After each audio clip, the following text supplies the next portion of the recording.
All lives expended. Total victory!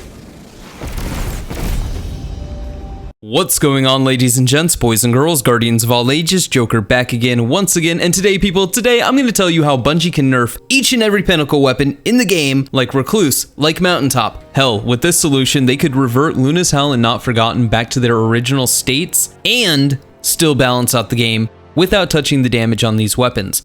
I know, insanity. And the solution is relatively simple, which is likely why Bungie hasn't done it. For you see, it doesn't consist of outright nerfs, or buffs that are really nerfs, or nerfs to weird things like Middle Tree Striker's super for some reason, or the health regeneration on Trample when the super regeneration was the problem. Or not nerfing things that need to be nerfed, like One-Eyed Mask, or Irintel, or misplacing a decimal point in the patch notes, or... Get on with it! Yes! Get on with it! But I mean, like... Get on with it!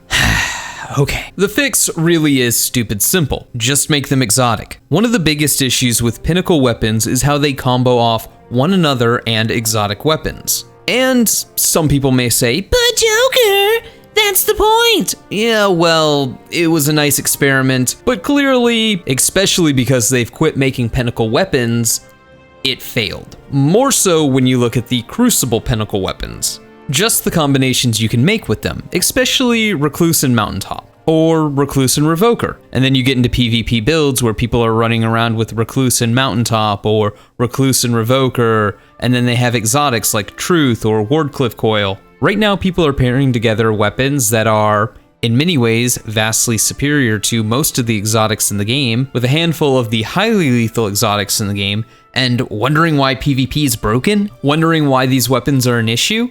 Now, turning pinnacle weapons into exotics won't fix every issue with PvP. But let's be real, let's be honest. Recluse, Mountaintop, and maybe even Revoker if Bungie wants to bring Trials of the Nine or Trials of Osiris back, are all going to be looked at for nerfs. Now, look at what Bungie did to Luna's Howl and Not Forgotten.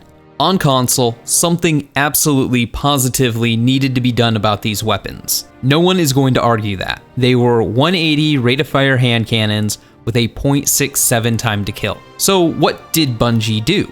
Well, to quote them, Magnificent Howl. The unique perk on these weapons is too effective. It works in a neutral setting and rewards players for getting precision shots, something they would have done naturally. As a result, the time to kill of the game shifts to meet this new benchmark. And players feel, I would actually like to see the data on that, not what players feel, that the majority of primary weapons in Destiny 2 cannot compete with these pinnacle weapons. Our current plan is to make Luna's Howl and Not Forgotten the only 150 RPM precision hand cannons. This will maintain some aspects of their current behavior while taking on the firing speed and damage of 150 RPM hand cannons. Magnificent Howl will also be adjusted so that it increases only body shot damage, resulting in a 2 headshot, 1 body shot kill. Magnificent Howl will still give an advantage due to requiring less precision hits for optimal time to kill.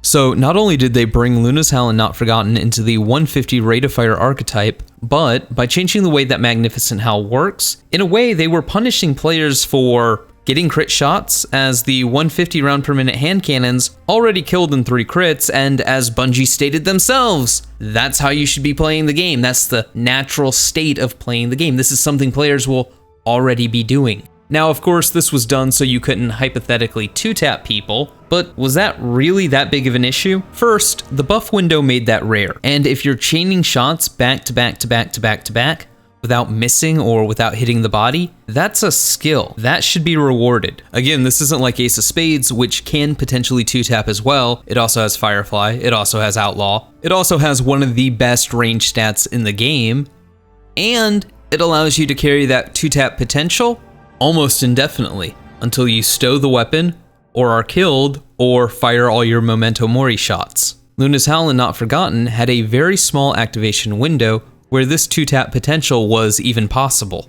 And the change from a 180 to a 150 made it so that 2-tap potential wasn't unfightable.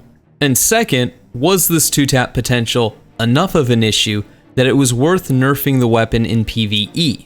As pre-nerf, Luna's Howl and Not Forgotten were DPS powerhouses. And post-nerf, they're just another 150 without any real significant damage-dealing perks. On console at 150, they were still somewhat okay, at least until the general hand cannon nerf, because the way that bloom and recoil work. But on PC, where they were never really an issue, these nerfs destroyed any viability that the weapon had. The nuanced approach, of course, would have been to move Luna's Howl and Not Forgotten into the 150 rate of fire archetype, and then change nothing else. Let it sit, see what happens, and then see if changes need to be made at a later date. But clearly, as we can demonstrate, Bungie doesn't do nuance. Just look at most any buff or nerf ever. They change one thing too far one way, or they change it too far another way. Now Recluse and Mountaintop, and possibly even Revoker, again, ammo regeneration and Trials would be OP, are all going to be looked at for changes, and if the changes to these weapons are as heavy-handed as they are for Luna's Howl and Not Forgotten, then these weapons might as well be nerfed out of the game. So let's try something different. Let's try making them exotics, give them room to breathe,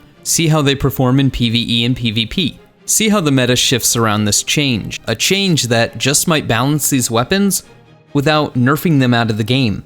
And hey, once they're exotics, maybe look at some of the underperformers, like Luna's, like Not Forgotten, like Redrix's, or like some of the ones that are in the middle of the road. Like Delirium, like Loaded Question, like Wendigo, and buff them. And hey, look, I'm not saying that this is a perfect solution.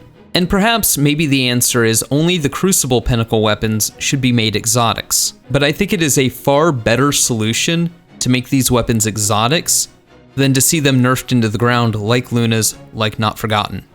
But hey, those are just my thoughts. Let me know yours in the comments below, and like always, stay frosty.